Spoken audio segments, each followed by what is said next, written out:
Hey everyone, welcome back to Codex Station Comics 101. We are in issue number 2. I'm here with the great one, the Ric Flair of comics, Uncle Woo! Gary, and the beautiful people down below are inquisitive minds in comicdom. So J Dub and Precious, and welcome to issue number 2. Today we're going to talk about the comic ages. You're going to Ages. say ages. You're going to say, what the hell's a comic age? Well, so the first comic in history, they say, is from 1837. Gary looked through his collection. He I couldn't don't find it. have don't have it. It was The Adventures of Obadiah Oldbuck by Rodolfo Topher. And I was a young buck when that came out, and I Yeah. still didn't buy it. It was only a spinner rack. It just had one. It just had one rack on it, and it didn't. Yeah. Spin. It was like nailed to a tree. There you go. So the first age is the Platinum Age, and that's from 1897 to 1937. So these really are not the comics as we know them come to say, but they're newspaper strips, Yep. your funny papers, your humor magazines. So They were collected. They were collected into pretty much a paper kind of paperback present type thing. Now, when comicdom really began is the golden age of comics. That's 1938 to 1956.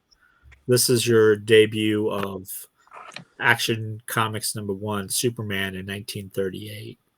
Saw the rise of superheroes like Batman, Wonder Woman, The Flash, Human Torch, Namor, Captain America. And funny enough, the first superhero actually in comicdom was Namor. Yep. He was the first superhero. And there were also many other books published during that time, published in horror and crime, pulp themes with extreme art, extreme stories. And many people believe that a lot of those books were bad influences and under the public pressure. And the what was that book, Gary, called? Seduction of the Innocent. Seduction of the Innocents. I wish I had brought that down. I have a first edition of that. But now here's an example of a Golden Age book. So here's Detective Comics 44. Batman's first appearance was Detective Comics, 39. But I'm sorry, 27. Duh. Detective 27 was the first appearance of Batman. So here's Detective 44. This is an early appearance of Robin, probably the 9th appearance of Robin. But this is the Golden Age books were larger than the modern books. They had 64 pages generally, and they were 10 cents.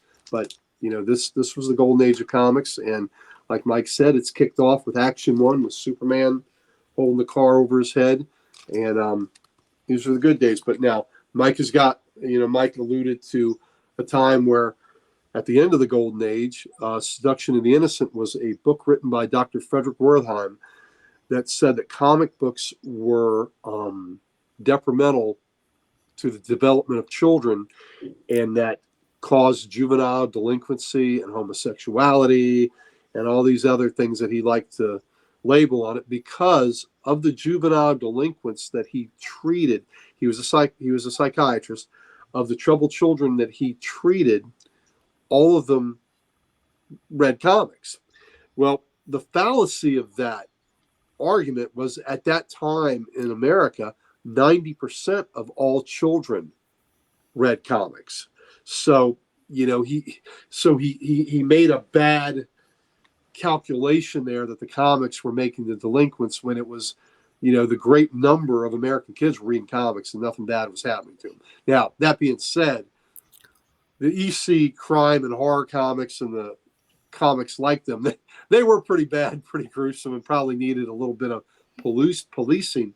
But toward the end of the Golden Age, comic books were almost outlawed. There were Senate hearings live, televised across the country about about comics. I mean, so they had Senate hearings about the evils of comics, and Wertheim was he was a big big speaker about that, and he was he was testifying there, And so that's why the comics came together and created the Comics Code Authority, which is the little symbol that you see on, many of the modern books.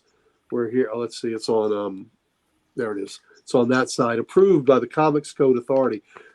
The publishers adopted this self-imposed code to clean up the industry in order to save the comic industry, and many publishers folded. EC Comics kaput. I think the only line, Mad was a comic book, and it went to a magazine to escape the Comics Code Authority, and magazines weren't being scrutinized like comics were. So that's that almost killed it, and that's toward the waning end of the golden age. Yeah. But at the end of the golden age, Mike, what came out of the fire? So then we got the Silver Age. So this is where it's 1956 and 1970, and it really began with the reintroduction of the Flash in Showcase issue number 4. Yes. So this age is the revival of the superhero comics. It introduced characters like Spider-Man, the Fantastic Four, the X-Men. Yep. I think Gary has a few copies of each of those issues. I do. So, and here's an early Spider-Man. Yep. Yeah, many of the most famous artists and writers began in the Silver Age, and people believe that this is probably the most important age of comics because the characters began to be portrayed with emotions and flaws and became more relatable. Early comics were very much written to the younger child, and if nowadays when you're collecting comics and you see some of the Golden Age books, the stories are very not very deep. They're very superficial. They're very black and white, and I mean it's just a very simple story with a simple understanding of it. Not so much character development, not so much showing an emotion of a character or showing them in any modern situations. Really just written down to children. The great books, but you understand that's where they were coming from in the Golden Age. But the Silver Age, that's when it kicks off. That's when it really goes. You had the birth of the Fantastic Four, and I think that's a great story, Gary. Maybe you can talk about that one. Okay, so as the Silver Age dawns, Showcase 4, which is the reintroduction of the Flash, and it's the Barry Allen Flash, the modern Flash that we know, and that book was a big deal because superheroes had waned at the end of the Golden Age. The only superheroes that were continuously published, there's only 5 of them. There's Superman, Batman, and Wonder Woman, who had their own books. Superman, Batman, Wonder Woman. And then as backup features in various comics, Green Arrow and Aquaman. Those are the only 5 heroes that have been continuously published since the Golden Age. So superheroes were on their way out. DC had an editor in the 50s named Julius Schwartz, and he had an extensive science fiction background.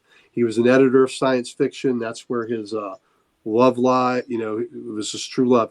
So when he became editor of DC Comics, he wanted to reintroduce these heroes with more of a science and science fiction background. So Barry Allen, was hit by a bolt of lightning that shattered chemicals in a cabinet right in front of him and doused him with all these, chemicals, and he turns into the Flash. Green Lantern is an intergalactic police officer, a dying alien that crashes on Earth. Avon Sur sends his power ring out to find a worthy successor to become a member of this intergalactic corps, and thus Hal Jordan is chosen. Hawkman, who in the Golden Age was a reincarnated Egyptian Prince Khufu, became a Thanagarian police officer here on Earth to learn, Earth police techniques. So all these characters had a science fiction bent to them, and at that time, that was a big deal in the culture.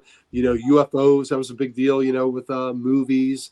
at the time. So he really tapped into something there with science fiction. So because of that, he has these great revitalizations of these great golden age heroes with new origins. Most of them have new names, and, different people that are occupying these heroes' names. And he puts them together in a team called the Justice League of America. The sales of this book go through the roof. The Justice League of America, it's a reintroduction of the Justice Society, the same concept, but with these newer heroes. And the Justice Society was the very first super team. So now we have the Justice League. In the book came out in December of 1959 in a book called Brave and the Bold, which was a tryout magazine. And if a title sold really well, let's get its own book. So Brave and the Bold 28, 29, and 30 were Justice League issues. Books sold like hotcakes, so Justice League #1 comes out. Now, that book sells really well. Here's where we get to Fantastic Four. Stan Lee is writing at Marvel, and Marvel is producing a bunch of monster magazines and westerns and just stuff that's not inspiring Stan. So Stan is getting ready to leave Marvel, and he's contemplating other careers. But before he does that, his uncle, who was actually an in-law, Goodman, was it Sam Goodman? Well, anyways, that's Martin Goodman.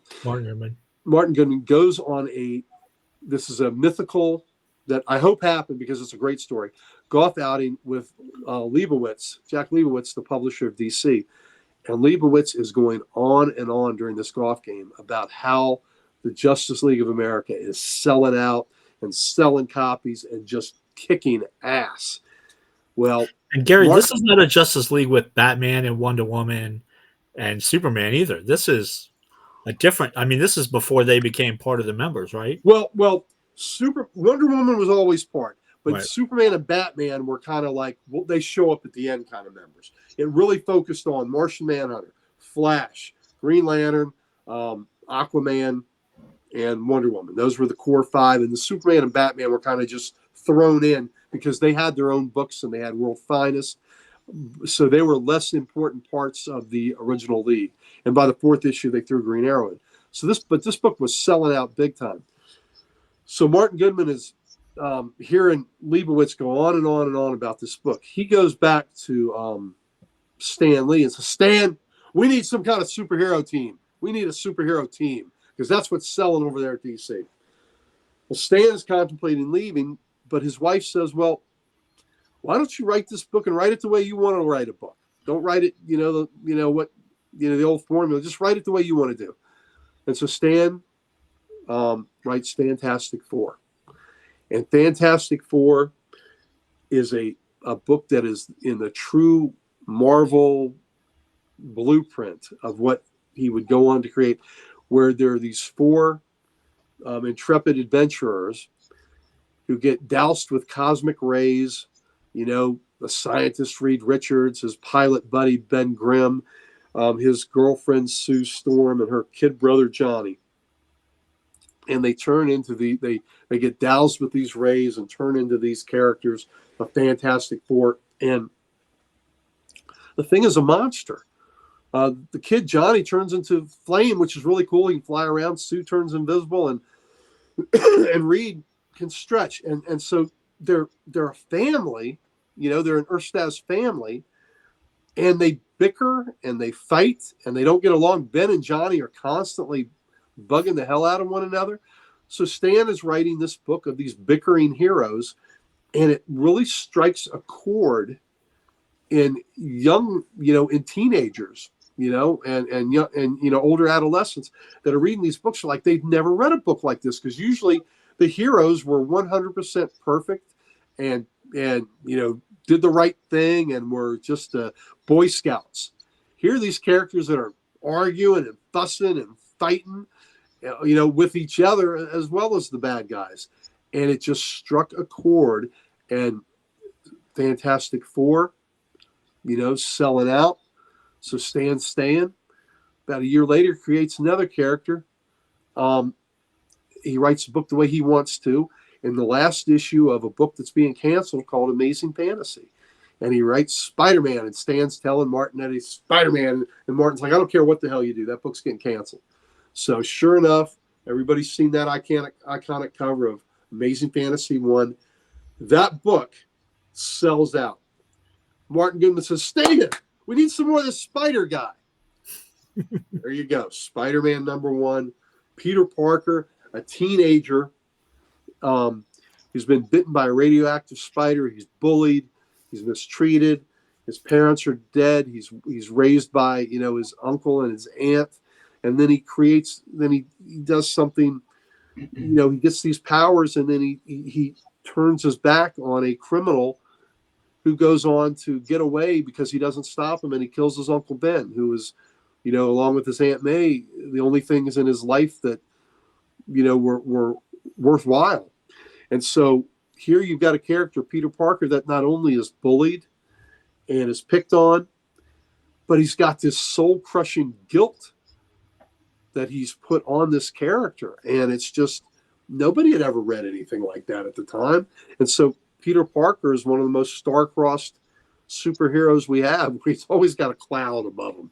But we love the character, and we love Spider-Man, and we can identify it, because how many of us walking around feel like we got a black cloud raining on us all the time? So it was just brilliant. There you go. It was just brilliant by Stan, and it created the whole Marvel, started the ball rolling, created this whole Marvel pantheon. Stan, most notably with Jack Kirby, with Steve Ditko, created this great universe. And, Marvel Comics, helped infuse the industry with more life and luster. And the 60s were, it was just a heck of an ascent from a comic book company that was almost done and almost lost their biggest talent, in Stan. Yeah. And that, if you guys have any questions on that so far before we move on to the next stage?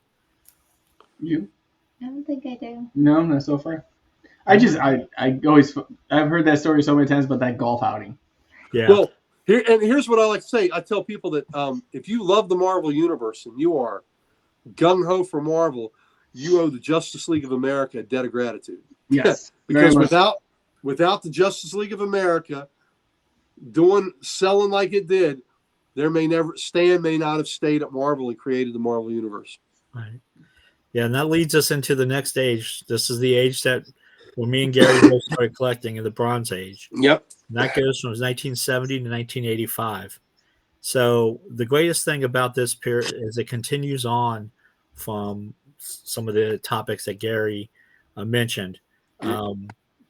Presents maybe one of the most complex storylines and social issues in Amazing Spider-Man 122, which is the death of Gwen Stacy.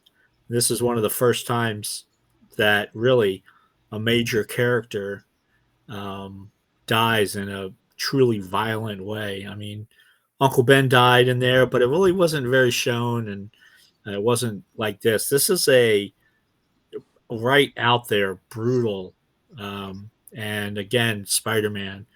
Spoiler for a comic book that's been out for 50 years, but it begins to also lead into various other social issues: alcoholism, the environment, drug abuse. These topics came up in numerous ways. You had the Green Arrow with Speedy, who was becoming a heroin addict. One of my favorite stories, that the Demon in the Bottle, Iron Man fighting his alcoholism. But it also, superheroes, just continue to blow up in the various storylines. You also had a revival of various pulp fiction and Western and horror stories. You had The Birth of the Swamp Thing by the great Gary Wrightson, Conan the Barbarian, Warlord, all really debuted awesome. debut during the Bronze Age, and you also had really the rebirth of like the X-Men or the Teen Titans, um, introduction of Wolverine and the Punisher, some of the characters that would rise to the top of all of comicdom. Swamp Thing, baby. Swamp Thing. How many issues of that book do you have, Gary? 14, I think. 14 issues. So really, and that's when I started collecting a lot too. The Teen Titans, that was my team. You know, unlike the Legion of Superheroes, which is Gary's team. So these guys, Sonny and all those yeah. F-listers. So you know, this is giant size X-Men #1 territory. You know, so this is the birth of some of the greatest stories. Yep. You know, in all of comicdom. And the years on Bronze Age are, what are they, 70 to 85? 70 to 85. Yep. So if you just sit back and think about all those stories Yep. that happened during that time, it's just really, really, really great. It was a great time. Maybe the best time to be a superhero fan, because the stories were so good and so deep. And like mentioned, the Green Lantern, Green Arrow by Denny O'Neil and Neil Adams, so socially relevant. Just gut punches when you read, about Sonny becoming Speedy becoming a heroin addict and how Green Arrow reacts to it. I mean, actually hits him, actually smacks him, and berates him, and it's just, it's just rough. But the terrorism and ecological disasters and overpopulation and Native American rights, Racism, racism, union rights, things like that. That book covered so many things, and these social issues that it was beyond a super villain book. And matter of fact, in that run, there were probably 2 or 3 issues that were super villain fights, and those were the weak points in that run. This other stuff was just so amazing, and it was ahead of its time. And it's an amazing read. I mean, in toward the end run of it, Green Arrow accidentally kills somebody because he's had an injury, and he takes a shot with the arrow, and because of the injury, it throws his aim off, and he hits a guy in the heart, kills him with one of his arrows. So I mean, that's pretty deep stuff. That's pretty heady stuff, and we're talking about the early 70s. That comics are doing this. Gary, why don't you tell the story about during that run, when the black gentleman comes up to Green Lantern. This is probably one of the great. You think that this is back in the 70s. We think we would have solved racism and all that stuff by now, but it's these things are still issues that we're fighting. But before I get to John Stewart, so Green Lantern, Green Arrow kicked off this great run by Denny O'Neil and Neil Adams in Green Lantern, Green Arrow 76, and in this book, Green Arrow has lost his fortune, and he's a man of the people now, and he's a very liberal hero, and he's protecting the downtrodden. And he asked Hal to meet him, in the tenement downtown. And when he gets there, the residents are pelting this fat cat in a suit with garbage and throwing things at him, and Green Arrow's protecting him, and they start throwing things at him. Green Lantern protects this guy, and the residents start throwing things at him, and he's getting upset, and the Arrow comes out, confronts him, and Hal says, what's wrong with these people? What the heck are they doing?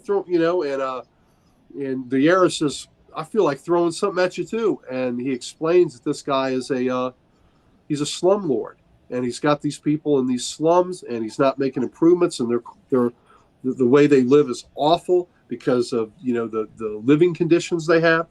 And so as he and the Arrow are arguing about the semantics of this, an older black man walks into the frame, and this is a gut punch of a sequence. And he says, hold up, Mr. Arrow, I want to ask the ring slinger a question. He goes, now I read about you, and I've heard about you, and how you went to some planet, and you helped the greenskins on this planet, and there's another planet where you helped the redskins, and I've heard about you helping all kinds of people, but I ain't never heard you help the black skins. Why is that?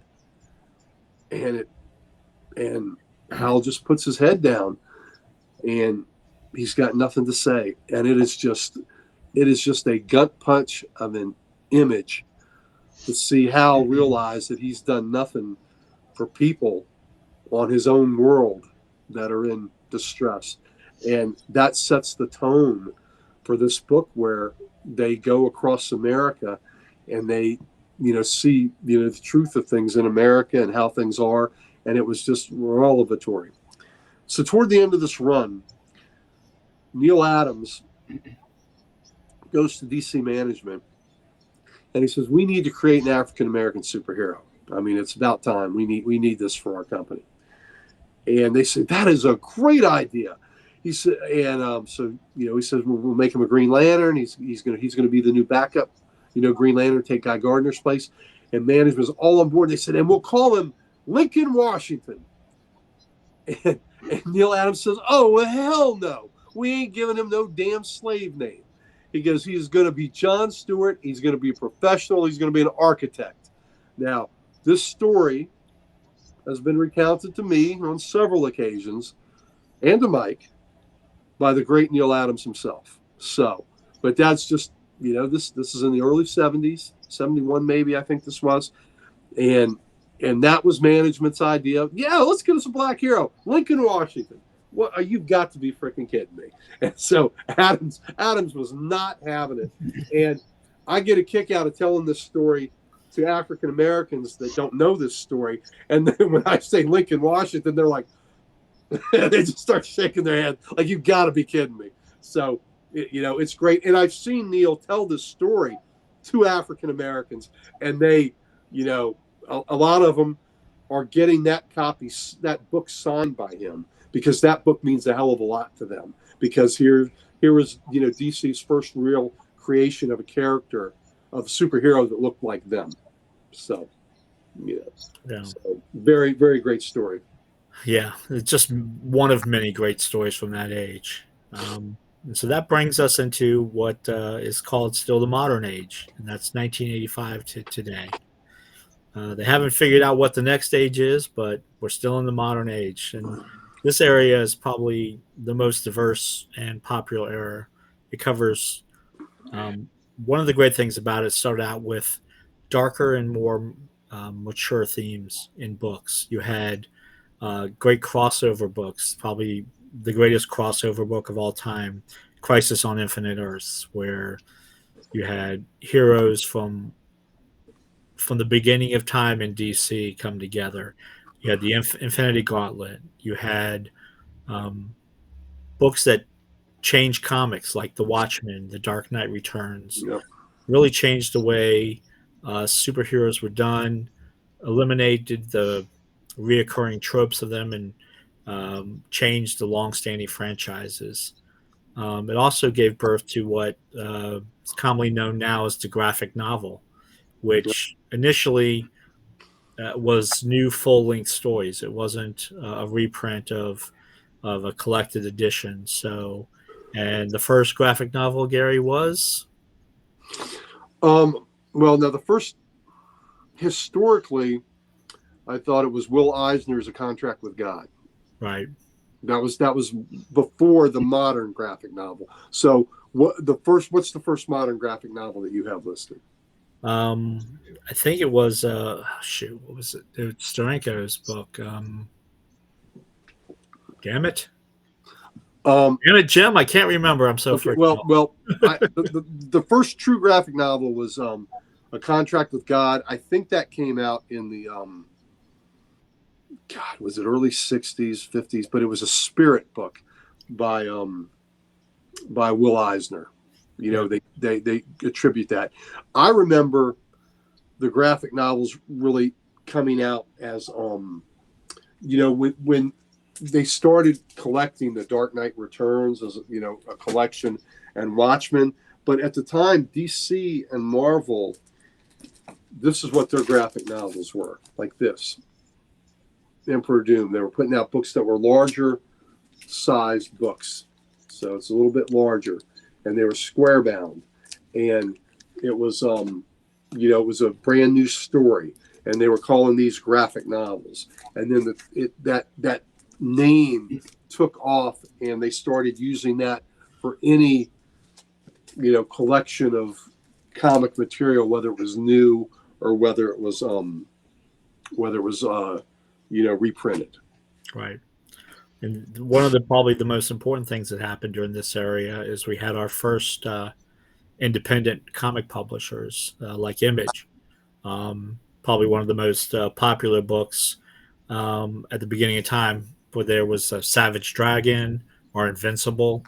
Those were some of the great early Image books, and then you had books that really changed things. Spawn, and you had The Walking Dead, which talk about popularity that continued for almost 200 issues, and I can't remember how many TV shows that have spun off from that. Yep. But then it continued to grow, and we have even more independent books than ever before. I think right now independent publishers put out more books than your big two, DC and Marvel. Well, if it's Dynamite doing 50 covers, yeah. Yeah, Dynamite does its 500 variant covers a week, So, but it also, kicked off the really the focus on the art, where you have the variant issues that we all buy. I mean, how many times do we buy five issues of the same book just because it's got different cover? I know, like that. Suckers. We're suckers, but the modern age is the greatest age. There's something like we discussed in issue number 1. There's something for everybody here. If you can't find something you love, you're just not looking too hard. Because I can guarantee you, I could go into a comic store and find. You could say I like, I want to learn about civil rights, and I can go and get Run trades 1 through 3. Yep. I could get The Rape of Dan King to tell you about the atrocities of World War II that the Japanese on the Chinese people. Or I can find you the latest copy of Avengers or Justice League or Deadpool or anything you could like to. Something's Killing the Children, one of our favorite books of all time. So there is nothing right now that there's not a comic book about. I can pretty much guarantee that. Well, and this age has almost lasted. This has lasted just about as long as that first age, the Platinum Age, which was 40 years. So yes, I don't know when the modern age ends and when we start, a new age. Yeah. It'll be the age of Uncle Gary. That'll be the age. The age of Aquarius. Yeah. Now we're really showing our age. Yeah. Yes, we are. Yeah. So anything you youngins want to ask about the ages? They answered the one question already. They answered your one question already? What was your one question? Yeah. Oh, it was about when did they really start to get into the variant covers and all that. Yeah, that's when they realized we had more money to spend. Yes. Yes. I didn't realize the comic went back that far, though. Like, well, 1837.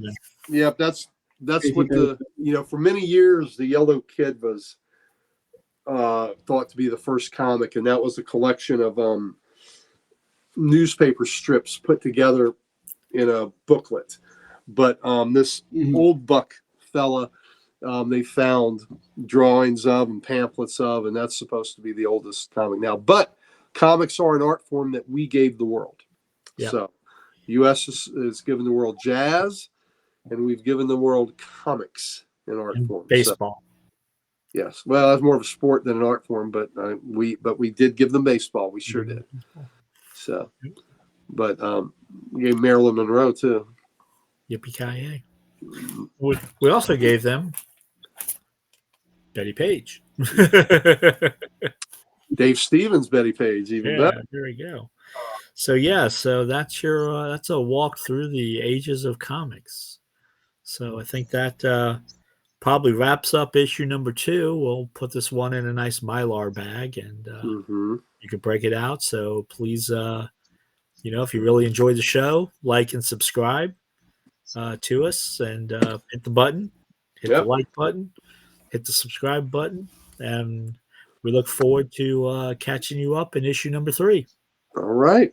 Okay. Thanks, everybody. And if you guys have any questions, leave them down in the comments. Right. Too. And if there's anything you want us to talk about, any topics, you can leave suggestions too, and we will certainly evaluate and see if we can expand on that subject matter. Definitely. Thanks, everybody. Good night. See you in the next one, guys. Hey, coders, if you like that, give us a subscribe. And if you want more content like that, definitely check out the videos above. Hope you enjoy it. There's a lot for everyone.